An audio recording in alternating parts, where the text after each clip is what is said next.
하나님 아버지 앞에 감사 기도함으로 오늘의 말씀 묵상 나누도록 하겠습니다. 하나님 우리에게 새날을 주시고 오늘 또 생명과 호흡을 연장시켜 주셔서 감사합니다. 날마다 하나님을 기억하며 하나님의 은혜와 사랑에 감사하고 또 하나님의 말씀을 가까이 하며 하나님과 동행하는 날이 되게 하여 주옵소서. 아버지 하나님 오늘 또 주의 말씀을 묵상합니다. 주의 성령께서 감동하시고 깨우쳐 주셔서 하나님이 누구신지 우리를 위하여 어떤 일을 행하셨는지 우리가 깨달아야 될 교훈과 오늘의 삶 속에 적용해야 될 것들을 하나님 아버지 밝히 보여주시고 깨닫게 하셔서 우리 삶 속에 하나님의 말씀을 통하여 날마다 이기고 승리하고 아버지 하나님 우리가 세상을 이기게 하옵소서. 오늘도 말씀으로 풍성하게 하여 주시옵소서. 예수님의 이름으로 기도합나이다. 아멘. 찬송입니다. 내 모든 시험 무거운 짐을 내 모든 시험 무거운 짐을 주 예수 앞에 아뢰이면 근심에 쌓인 날 돌아보사 내 근심 모두 맡으시네. 무거운 짐을 나홀로 지고 견디다 못해 쓰러질 때 불쌍히 여겨 구원해 주리. 은혜의 주님 오직 예수.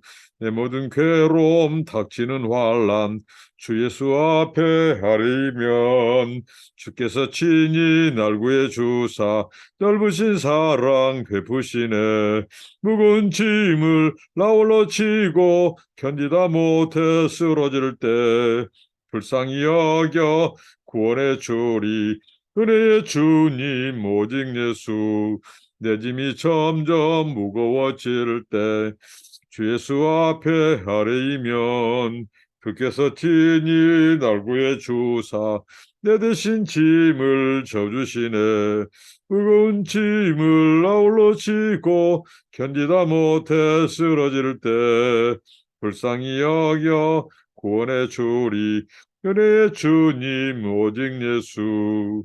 마음의 시험 무거운 죄를 주 예수 앞에 아뢰이면 예수는 나의 능력이 되사 세상을 이길 힘 주시네.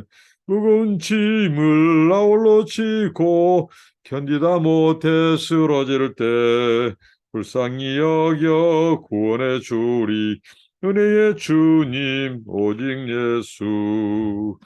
하나님의 말씀은 다니엘서 5장 1절부터 16절입니다. 다니엘서 5장 1절부터 16절입니다.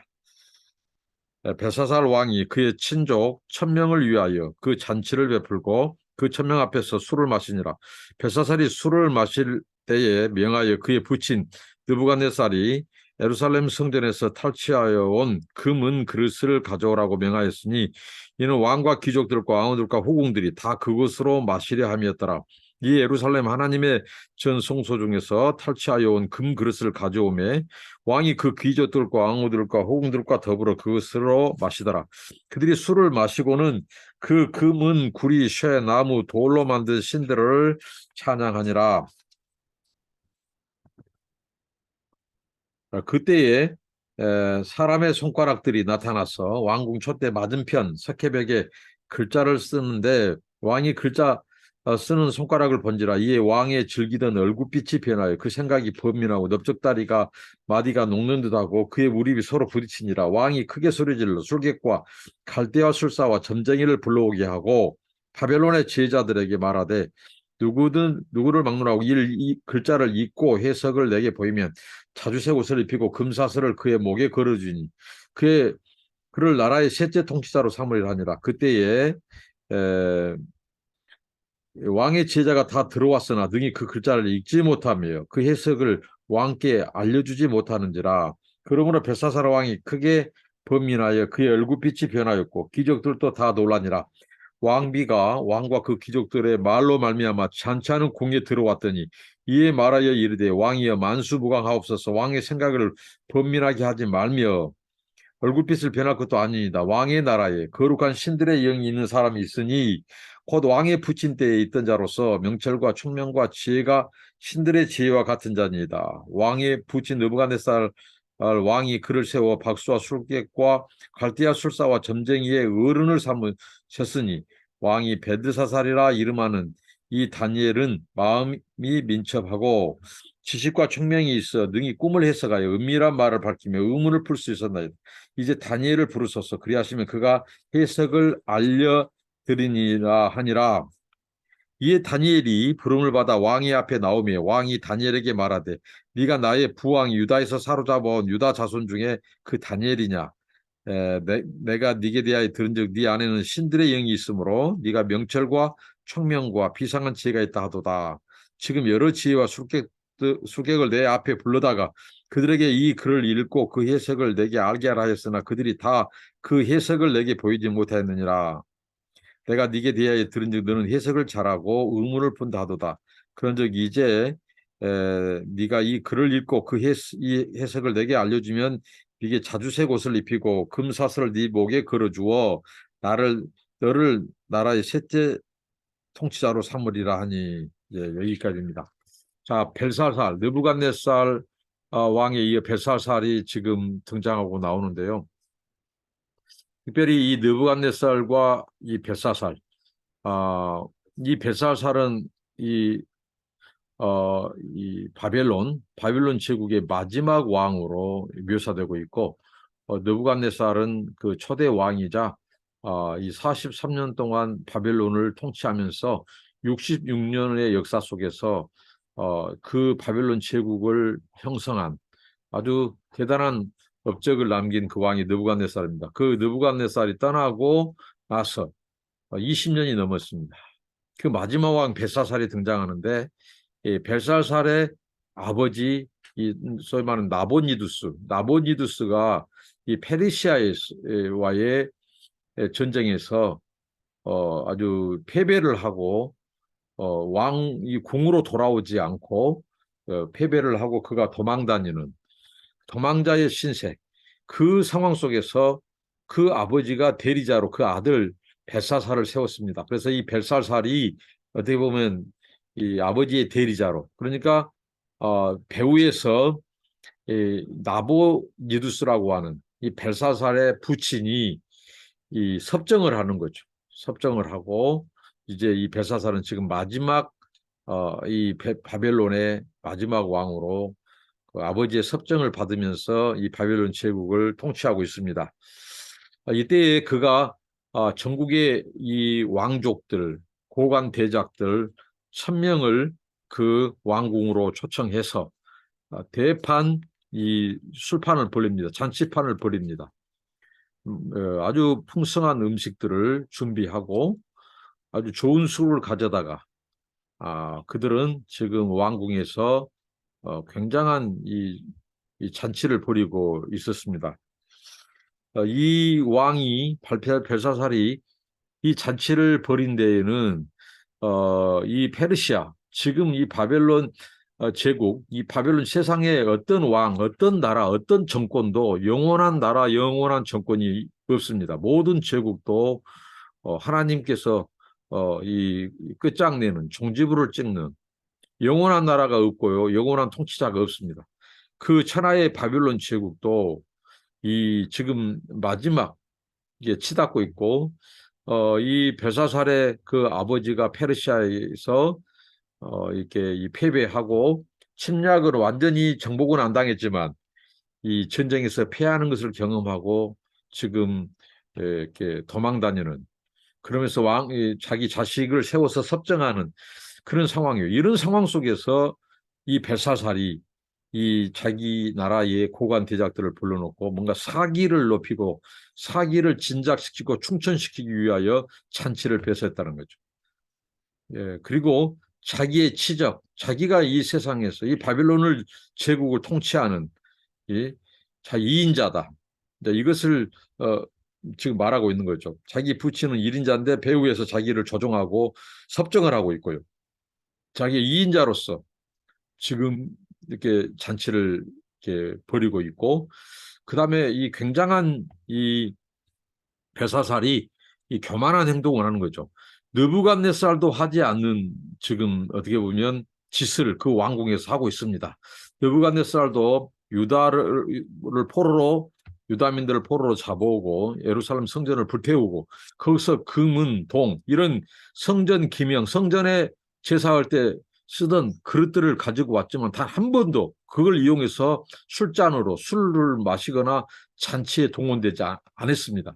당시 공호대 근동에 그런 금도가 있었다는 거죠. 아무리 다른 나라를 속국으로 침략을 했을지라도 거기서 가져온 물품들, 특히 이 그들의 섬기는 그들의 신을 상대방의 그 신들을 어떻게 보면 모욕감을 주는 그런 행동들은 하지 않았다는 거죠. 근데 이 벨사살은 이 자기의 이 조부, 그러니까 그 선왕, 오래전에 왕을 했던 20년 전에 왕을 했던 느부갓네살, 그 느부갓네살도 하지 않는 그 유다의 하나님, 그 성전 금은 기명, 그것을 그릇으로 술을 따라 마시는 이러한 불경스러운 행동을 하지 않았다는 거예요. 그러니까 그걸 함으로써 벨사살이 자기가 어떻게 보면 느부갓네살보다도 더 능한 권세에 있는 이 왕이다, 통치자다. 이것을 과시하기 위하여 지금 이 잔치를 배설했다고 보는 것입니다. 자, 이런 상황 속에서 자, 점점 이 제국의 이 밤, 제국의 이 향락의 밤, 제국의 그 파티와 그 휘황찬란한 그 이 제국의 밤, 이 파티 축제에 이 잔치에 그것이 무르익을 때에 왕궁 촛대 맞은편에 손이 나타나는 겁니다. 그래서 그 석회 벽에 그 손이 무언가 글자를 쓰는 거죠. 그 장면을 왕이 보고 거기에 있는 사람들이 봅니다. 오늘 왕이 얼굴이 창백해졌다고 해서 넓적다리가 높고 무릎이 부딪히고 굉장히 지금 마음에 불안한 지금 관계입니다. 그렇게 술에 취하고 할 때 그 흥건한 그 분위기, 특히 그가 술만 마시는 것이 아니라 자, 히브리의 하나님, 소위 말하는 유대 백성들이 섬기는 하나님은 온 우주의 창조주예요. 그 하나님이 모든 열방을 통치자예요. 그런데 그 하나님을 우습게 여기는 거예요. 자기들의 섬긴 신보다도 더 못한다는 거죠. 그래서 그 신을 모욕감을 주고 능욕하기 위해서 자기들이 거기에다가 자기 이 금은 동, 철, 이 또 흙, 철 이렇게 된 이 신상을 거기에 이제 놓고 그들이 그 신을 경배하면서 이 바로 하나님께 예배드리던 성전 기명 그 그릇들을 거기에다가 술을 따라서 먹고 있었던 거죠. 그래서 그는 자기들의 소위 말하면 바벨론 사람들이 섬기는 그 신을 그곳에서 찬미하면서 바로 그 신들의 도움을 요청하는 거죠. 지금 페르시아가 곧 밖에 지금 진치고 언제든지 호심탐탐 노리고 있고 그런 상황에서 그 아버지는 일부 국지전에서 패배하고 이런 상황 속에서 그 벨사살 왕이 마지막 이 왕이 술판을 벌이면서 잔치를 벌이면서 호감 대적들에게 사기를 북돋아 주려고 하고 자기가 최고라고 교만을 뽐내고 그리고 자기들의 신들을 섬기면서 찬양을 하면서 그 신들의 이 어려운 난국을 돌파하기 위한 도움을 요청하는 그런 상황 속에서 이 왕궁 촛대 맞은편에서 손이 나타나는 거예요. 이것이 유명한 역사의 벽보 계시입니다. 하나님이 역사에 하나님의 손이 나타나서 벽보에 글을 쓰는 거예요. 이것은 성경에 하나님께서 신의 산 돌판을 하나님이 쓰신 그런 기록을 연상케 해준 사건이죠. 자, 왕이 놀랐습니다. 굉장히 두려움에 번민에 사로잡혔습니다. 불안한 거죠. 이것은 길조가 아니라 흉조죠. 그래서 제자들을 다 불러놓고 이것을 잊고 해석하는 자에게는 자기 아버지가 제1 치리자고 자기가 2인자죠. 그러니까 세 번째 치리자로 삼겠다. 자주 새 곳을 입겠다. 이것은 왕족. 그래서 함께 이 나라를 다스리는 통치자로 삼겠다. 이렇게까지 파격적인 제안을 합니다. 그럼에도 불구하고 바벨론의 현자들, 지혜자들 어느 누구도 그 글을 읽고 해석하는 자가 없습니다. 그럴 때 이 왕의 어머니, 벨사살의 어머니가 제안을 합니다. 바로 이 다니엘을 추천합니다. 그래서 다니엘이 바로 거기에 이제 왕 앞에 서게 되는데요. 그 왕이 다니엘을 부르는 호칭이 참 이색적입니다. 그의 선왕, 그 전때에 그 이 느부갓네살은 다니엘을 굉장히 예우를 했어요. 그리고 그가 섬기는 하나님을 찬양하고 굉장히 그 하나님을 두려워하고 다니엘을 예우를 했어요. 그런데 이 벨사살 왕은 어떻게 보면 굉장히 지금 이렇게 망조든 제국의 마지막, 어떻게 보면 이 마지막 술판을 벌인 밤이 역사적으로 이 바벨론 제국의 마지막 밤이었거든요. 이것으로 이제 그들이 망하게 되는데 그걸 깨닫지 못하고 이 교만한 벨사살은 바로 다니엘을 벨들사살이라고 부르지 않고 다니엘이라고 불러요. 그것은 뭐냐면 나는 이 바벨론 제국의 왕이고 너는 포로민인 유대의 한 포로인에 불과하다. 그렇게 다니엘을 우습게 여긴다는 거죠. 그러면서도 자기가 지금 범민하게 되고 두려워서 그 꿈을 해석자로 해몽하는 자로 그 꿈과 글이 아니라 이 역사의 이 석회 벽 위에서 쓰신 그 글자를 읽고 해석해 달라고 하는 그런 이제 모습을 보게 됩니다. 자, 오늘 말씀을 통해서 하나님은 누구신가? 바로 하나님은 이 세상에 바로 이 어떤 제국, 어떤 제국이든지 하나님은 이 불경한 그리고 교만한 이 정권, 통치자, 이 제국들을 하나님은 반드시 이제 경고하시는 그들의 끝을 알리는 이 하나님으로 등장하십니다. 하나님이 역사에 이런 이 아주 격동기에 어떻게 보면 지금 바빌론 제국의 마지막 밤이 이 대규모의 이 술잔치가 벌어졌는데 그들은 자기들의 우상을 섬기고 또 하나님을 능멸하는 그 하나님께 제사 드리는 그 금은 그릇을 가지고 술을 따라 먹는 그러니까 굉장히 신성모독적인 죄를 범하고 교만의 극치를 달리고 자기들의 신 우상을 섬기는 그 현장 가운데 하나님의 손이 나타났습니다. 그것은 바로 심판을 알리는 손, 바로 그 제국의 그 두려움을 안겨주는 손이었습니다. 그때 하나님의 사람 다니엘이 역시 등장합니다. 세상의 비밀. 아무도 알지 못하고 잊고 해석할지도 모르는 그 시대 상황 속에서 바로 하나님의 사람을 찾고 있습니다.